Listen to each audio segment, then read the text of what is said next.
छत्तीसगढ़ के 3 राज्यों में चुनाव नतीजे आने के बाद भाजपा अब कर्नाटक विधानसभा चुनाव की तैयारी में जुट गई है। भाजपा के राष्ट्रीय अध्यक्ष जेपी नड्डा आज बेंगलुरु में रोड शो करेंगे, जहां एक जनसभा को भी संबोधित करेंगे। भाजपा अध्यक्ष का ये रोड शो केआर पुरम से गवर्नमेंट कॉलेज मैदान तक होगा। आपको बता दें कि नड्डा पार्टी की विजय संकल्प यात्रा के तहत हो रहे कार्यक्रमों में भाग लेने कर्नाटक पहुंचेंगे।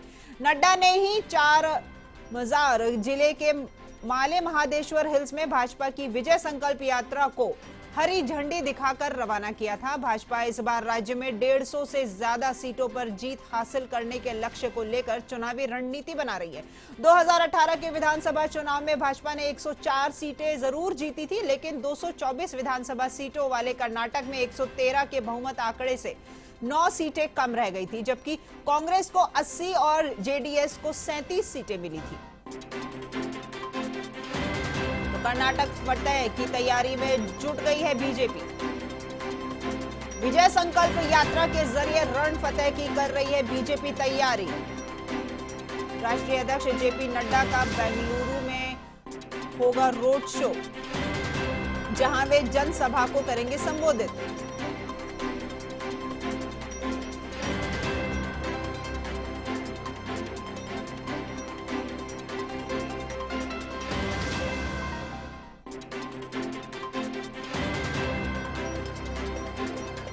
बीजेपी के राष्ट्रीय अध्यक्ष जेपी नड्डा बेंगलुरु में एक रोड शो में भाग लेने वाले हैं, जहां वे जनसभा को संबोधित करेंगे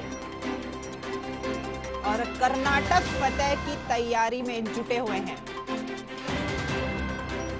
इस खबर पर अधिक जानकारी के लिए जुड़ते हैं हम हमारे ब्यूरो हेड मनोहर विश्नोई के साथ में। जी मनोहर, राष्ट्रीय अध्यक्ष जेपी नड्डा फतेह की तैयारियों को लेकर के इस इरादे से बेंगलुरु में रोड शो में सम्मिलित होने जा रहे हैं।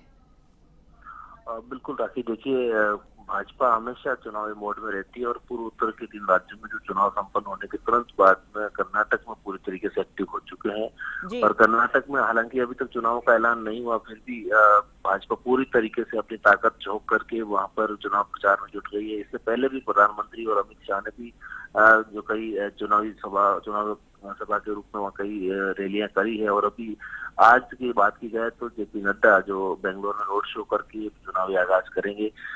लेकिन भाजपा जिस तरीके से इस कर्नाटक की भूमि पर अपना जो भविष्य तलाश रही है, उसमें खास तौर से जिक्र करने वाली बात यह है कि पिछली बार जिस तरीके से 224 में से उनको सीटें कुछ कम रह गई थी और इसका नतीजा ये रहा कांग्रेस और जेडीएस ने सरकार बनाई थी वहां पर।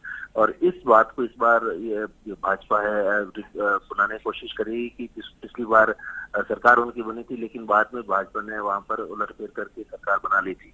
तो अब भाजपा के लिए चुनौती ये है कि सरकार को रिपीट करना है किसी तरीके से। लेकिन जिस तरीके से जो भाजपा ने अपनी ताकत झोंकी है और वहाँ कार्यकर्ताओं में जो अलग अलग इलाके के कार्यकर्ता है उसमें कुछ संदेह की स्थिति, उसको ठीक करने के लिए अभी से पार्टी के टॉप नेता, चाहे जेपी नड्डा हो, प्रधानमंत्री नरेंद्र मोदी हो, चाहे अमित शाह हो, वो अपनी पूरी ताकत वहां लगा करके चुनाव लड़ने की कोशिश कर रहे हैं।